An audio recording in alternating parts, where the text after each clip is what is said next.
Hey there, guys. This is Pete Buchwald, and welcome to our crash course in Logic Pro 10.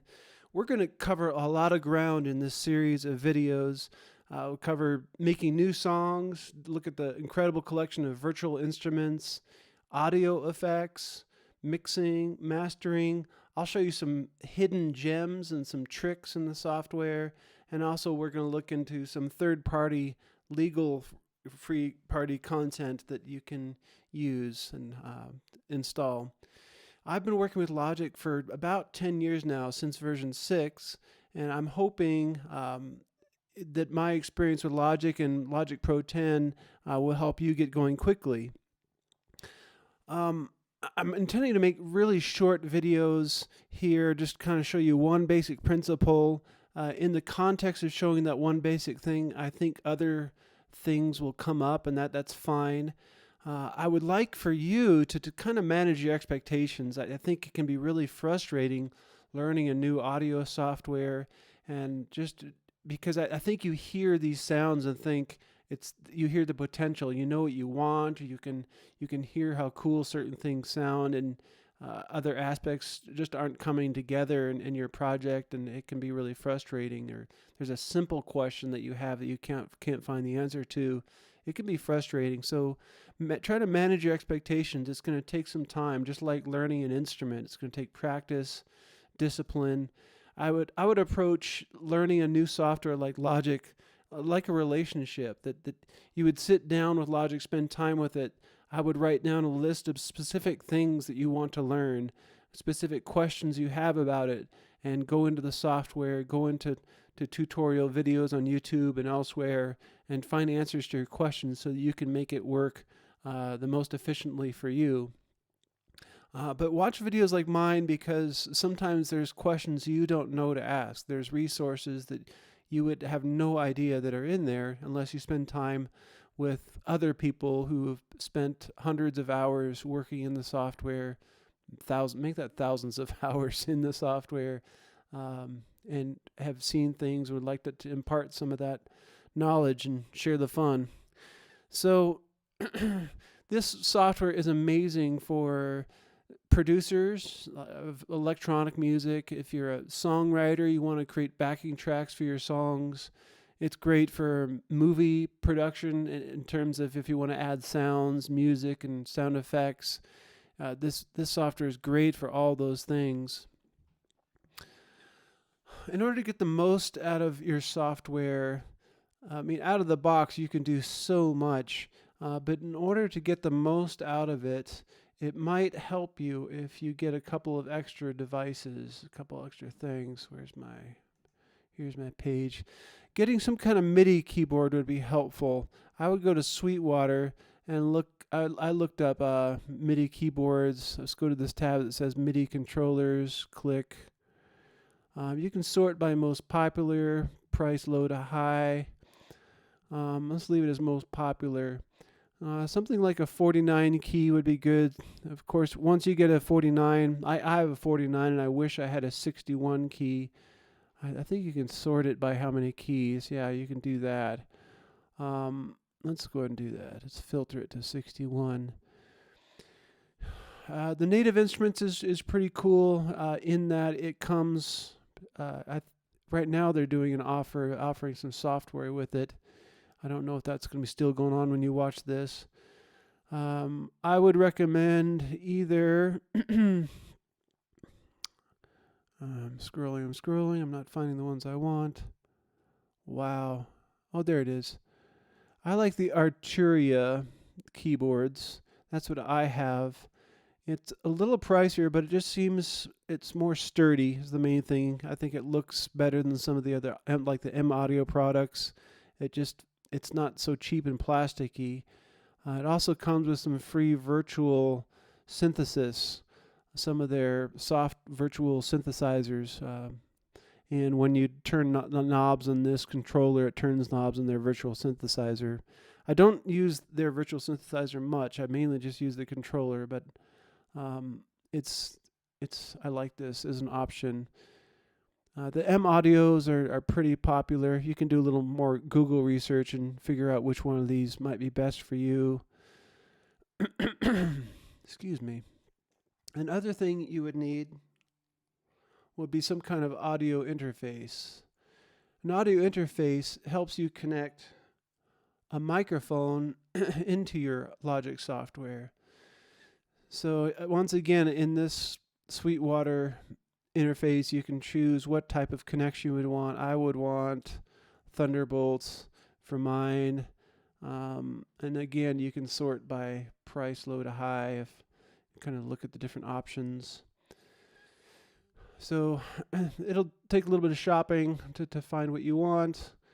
I personally have one of the Universal Audio. I have the Twin Duo, this guy. It's a little pricey, but it's a really nice unit.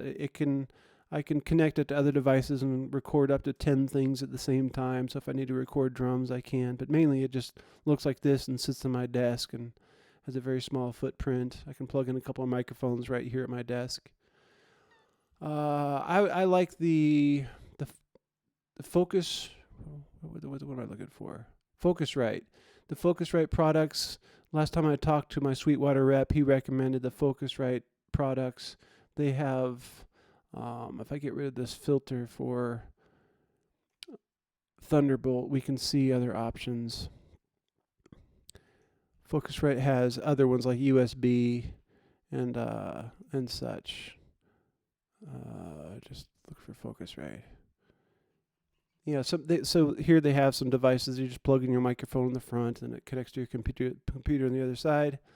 It doesn't hurt to give these guys a call, even if you end up buying somewhere else, because they deal with a lot of customers, a lot of different technology. They see what people tend to like, what tends to get broken. Their expertise is a valuable resource. I work with Sweetwater because they always offer free shipping. So that's kind of long-winded, but just so you can connect both a MIDI keyboard to your software and play the virtual synthesizers and connect some microphones to your software so you can record your voice or acoustic guitar, what have you. That's going to give you a lot more that you can do inside this Logic software. Okay, so there it is. Now let's go and get into our software and get you making some music. So right when you boot it up, I believe this is the dialog box that'll come up. I kind of changed it so something else pops up for me. And this is pretty self-explanatory. You might want to just click on New Project or New Empty Project. Before you do, let's kind of do this drop down for details. You have the ability here to select a given tempo if you know you want a different tempo for your song. If you know it's in a certain key, this mostly doesn't matter. At least in the way I use the software. If you need to change your audio interface, you could do that here. I'm going to go ahead and change it real quick for my video capture software. And if you know that there's certain resolutions you want for your sample rate and other stuff, you can go ahead and select that there. But otherwise, you can disregard that. We're going to choose Empty Project and choose. You could choose Open a New Existing Project if you want. Now this is what we get next, a dialog that says, okay, well, what kind of tracks do you want to do in this project? A quick overview, a software instrument, that's a lot of what I do. Audio track, that's if you plug in a microphone. Virtual drummer track, we'll talk more about that later, that's new in Logic 10. External MIDI will not apply to 99% of the population at this point, but if you have external MIDI keyboards, this is the one you would choose for that. Guitar or bass, I think, is just going to give you an audio track, but then give you a virtual guitar amplifier or something like that as a plug-in. So let's go and select software instrument. Make sure our output is right. And for the number, see how the number is highlighted blue? If it's highlighted blue, I can just type the number I want. Let's go ahead and type the number 5. Oops, I missed it, 5. 8 is good enough. Return. All right, so now we have some tracks. And that we can get started with that. You know, I just realized there's another area that I want to start you with. So we won't be using these tracks, but just that's how you get new tracks. So we covered that. There's two main windows in Logic. One is this arrange view, and the other is going to be, I don't usually use these to get there, the mixer view. Well, I guess they call this the main window now, and open mixer is here. If I hit this little green guy, it's going to expand it, and here's all those tracks I just created. See how they're highlighted in gray? That means they're all selected, and so if I drag one fader, it drags all of them. If I don't want that, I just need to click somewhere else, and then I got independent functionality. You can name the tracks what you want, just click there. If I select, I'm going to shift click over here. Oh, that doesn't work. I guess I drag a box over these, and we can change the color. Let's see, view colors. I can make them all whatever I want. So you got that. So that's all pretty fun. Another way to access the mixer window is to hit the letter X on your keyboard. X marks the spot, and it pulls up that little mixer in the bottom. All right. I want to show you the loop browser. This is going to be your first assignment. You have two assignments. You're going to look into the interfaces, shop for interfaces and keyboards. And the second one is to put together a project using loops. Now, working with loops, the first thing you need to know is your tempo. The default tempo for an empty project is going to be 120 beats a minute.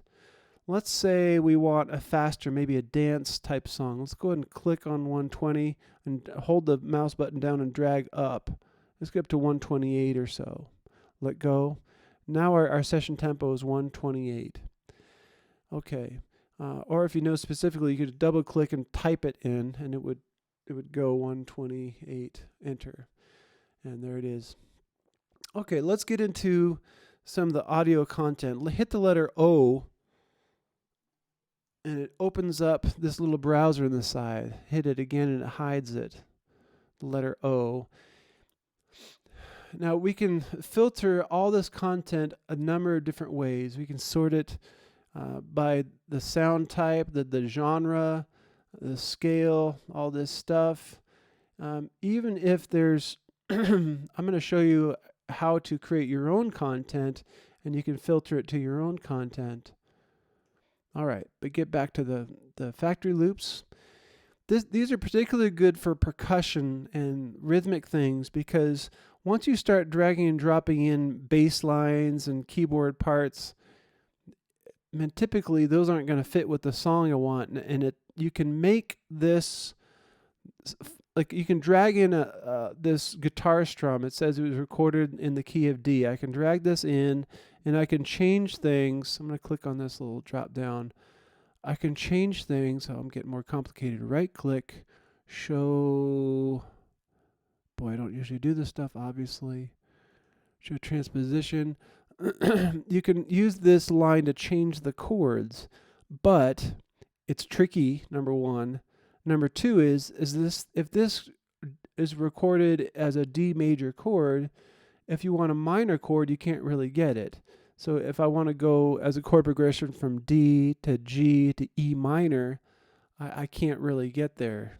So that's why I tend to avoid these types of things, unless I'm creating music for, I don't know, like some kind of video. So let me show you how to audition stuff. Let's go ahead and click on one of these guitar tracks. Let's click on this green icon.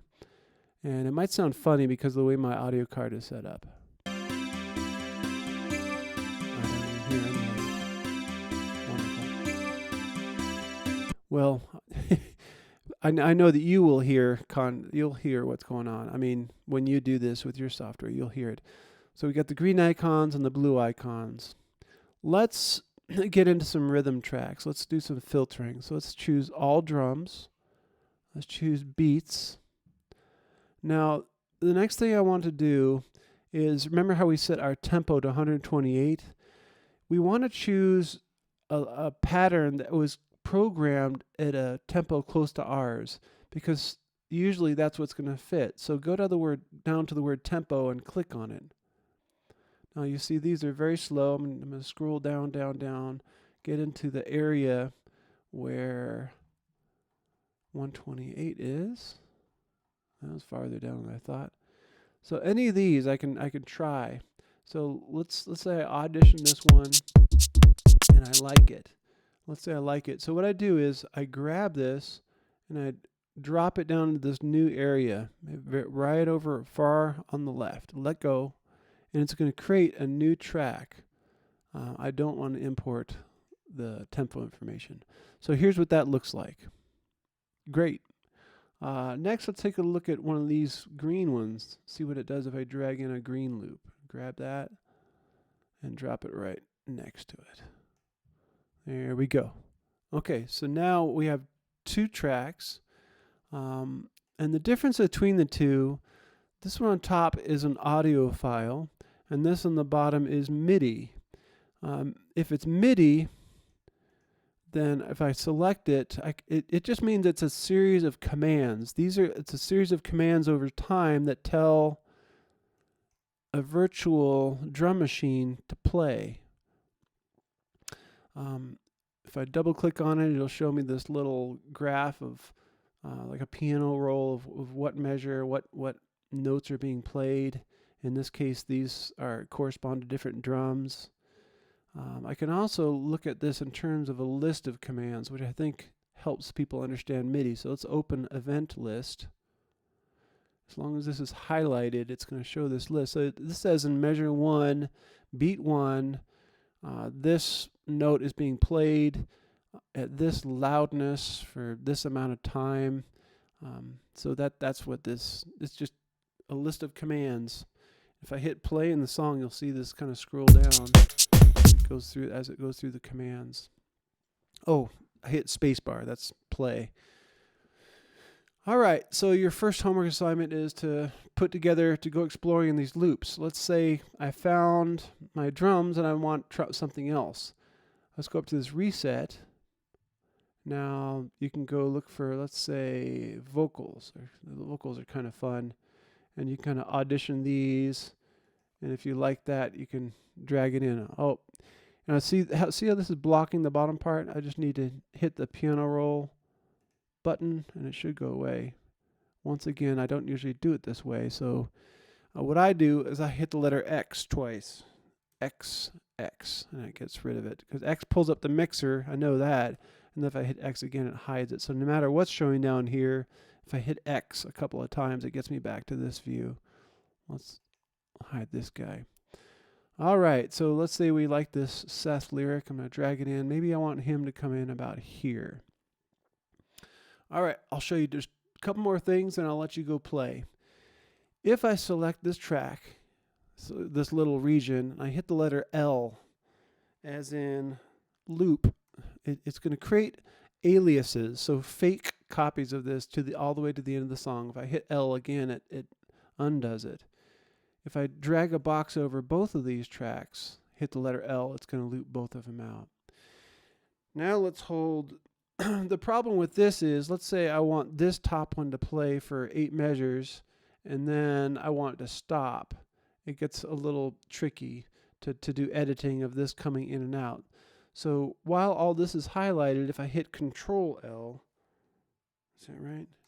Yeah, Control L, then it is going to make these into real copies. So now if I click in the middle of my screen, unselect all that stuff, drag a box over these 4, hit delete, and those are gone. All right, so I think that's more than enough to go on to get started. Oh, you know what? There's one more homework assignment. I forgot. I want you to put together a track using these, and when you get done, save your work. The second thing I want you to do is just kind of spend some time exploring the different menus. Open up sub-menus and see what they say, and just get used to this. So remember we opened the project? The default is to open up the project template, but I changed it to, I wanted to open up the last thing I was working on, because that's usually my preference.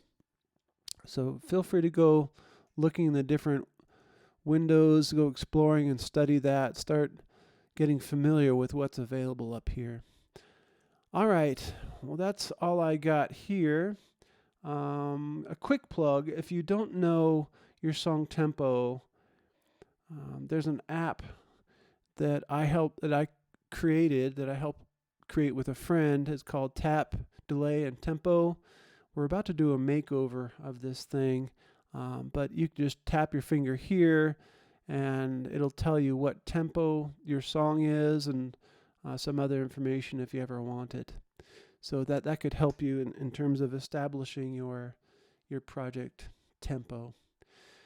If at any point in time you have a question, I should have said this up front, feel free to email me. Let me type my email address here. Oh boy. Well, you know what? We can use this software here. Over on the right, there's this little tab here, Notepad.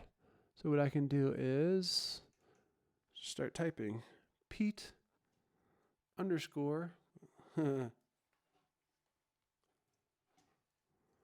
Buchwald at yahoo.com. Feel free to email me at Pete _ Buchwald at yahoo.com. Any questions you have at any point in time, I would be glad to help you out with specific questions. If you know how to do something in Ableton or Pro Tools and you're wondering how to do it in Logic, I'd be glad to share those to the best of my knowledge. All right, guys. Well, thanks for watching this first video, and I hope you get up and making music quickly. Next time we'll get into looking at some of the virtual instruments and navigation, recording. So stay tuned. All right, we'll see you.